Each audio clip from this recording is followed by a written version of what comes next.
રાજકોટમાં વધુ એક વખત સ્ટેટ મોનિટરિંગ સેલે દરોડો પાડી રાજકોટ ગ્રામ્ય પોલીસને ઊંઘતી ઝડપી પાડી છે, જેમાં દીવથી દારૂ ભરેલું ટેન્કર રાજકોટના આટકોટ નજીકથી પસાર થવાનું હોવાની બાતમી મળતા સ્ટેટ મોનિટરિંગ સેલની ટીમે વોચ ગોઠવી આ ટેન્કરને ઝડપી લઈ તપાસ કરતા તેમાંથી 61 લાખ ઉપરાંતનો 782 પેટી વિદેશી દારૂ મળી આવ્યો હતો, જેને પગલે પોલીસે દારૂ અને ટેન્કર મળીને ₹81.46 લાખનો મુદ્દામાલ કબજે કર્યો હતો।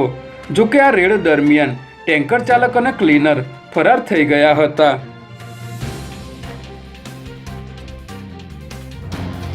ગુજરાત એટીએસે ખંભાતના સોખડા સ્થિત જીઆઈડીસી વિસ્તારમાં આવેલ ફેક્ટરીમાંથી 100 કરોડનું ડ્રગ્સ બનાવવાનું મટીરિયલ ઝડપી લીધું છે, જેમાં ગુજરાત એટીએસના ખંભાતમાં આવેલ એક દવા બનાવતી ફેક્ટરીમાં દવાની આડમાં ડ્રગ્સ બનાવવામાં આવતું હોવાની બાતમી મળતા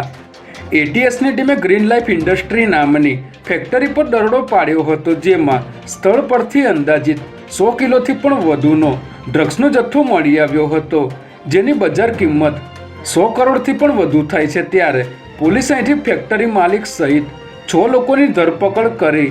આગળની તપાસ શરૂ કરી છે। 26મી જાન્યુઆરીના રોજ 76મા પ્રજાસત્તાક પર્વની રાજ્યકક્ષાની ઉજવણી તાપીના વાલોડ તાલુકા ખાતે કરવામાં આવશે, જેમાં 26મી જાન્યુઆરીના રોજ રાજ્યપાલ આચાર્ય દેવવ્રતના હસ્તે તેમજ મુખ્યમંત્રી ભૂપેન્દ્ર પટેલની ઉપસ્થિતિમાં ધ્વજવંદન સમારોહ યોજવામાં આવશે। આ ઉપરાંત ગુજરાત વિધાનસભાના અધ્યક્ષ શંકર ચૌધરીના અધ્યક્ષ સ્થાને સાબરકાંઠા ખાતે, વિધાનસભાના ઉપાધ્યક્ષ જેઠાભાઈ આહિરના અધ્યક્ષ સ્થાને પંચમહાલ ખાતે તેમજ